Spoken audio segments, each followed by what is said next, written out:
In the last video, we looked at influences on HR strategy and managerial styles that reside outside the organization. Let's continue that discussion by now looking inside the organization and focusing on organizational strategy.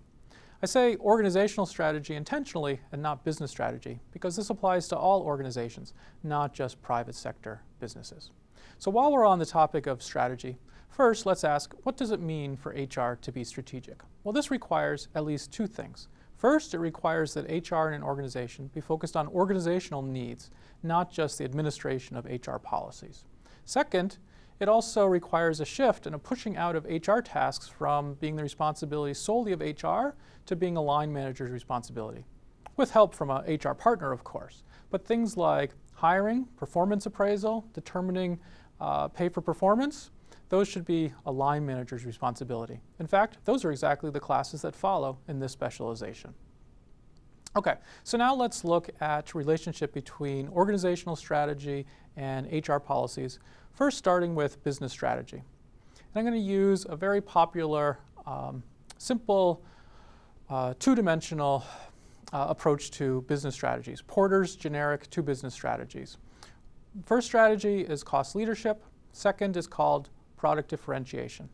As the name suggests, in cost leadership, low cost is key, whereas in product differentiation, differentiation, of course, is key.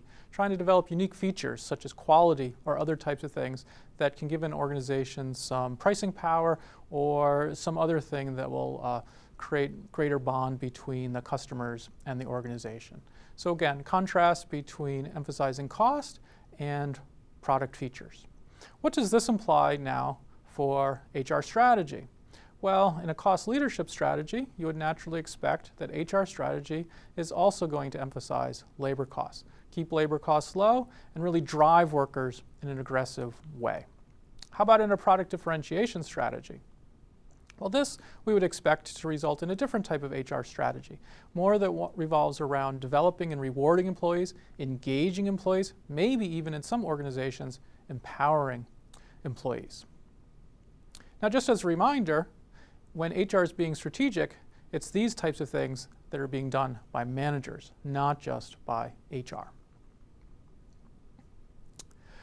Okay, now to tie this back to the previous lesson, we characterize these initial HR strategies as low-road strategies and the second category as high-road strategies. And if you recall the contrast between Sam's Club and Costco, now we can see more clearly where those HR strategies are coming from. They're coming from different business strategies, a cost leadership strategy on Sam's Club's part, and more of a product differentiation, service differentiation on Costco's part. Now in some countries, low-road HR is called hard HR, and in some countries, high-road HR is called soft HR. I don't really like those labels. The soft HR in particular is a particularly poor label, and so I'm going to erase those labels.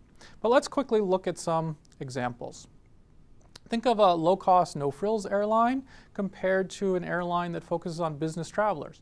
We would naturally expect that these would have different HR strategies. Similarly, think of a budget motel versus a luxury hotel. We would typically think that this would result in different types of HR strategies.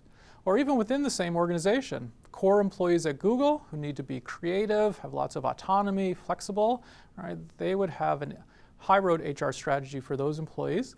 But within a different business, for example, the competitive delivery business, Google, where labor costs are more important, we would expect that Google might have a different HR strategy that emphasizes cost containment.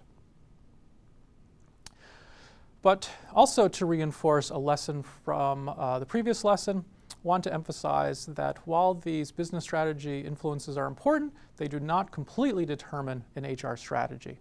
And so we can have some crossover here as well. Now, I also want to emphasize that this doesn't apply simply to private sector business organizations, but really applies to all organizations. So let's consider the public sector. There's been a lot of pressure on public sector organizations in a lot of countries. There's a lot of different pressures. Let's just simplify it down to two.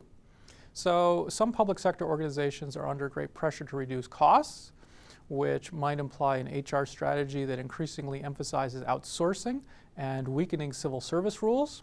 There's other public sector organizations that have a lot of pressure to improve service delivery.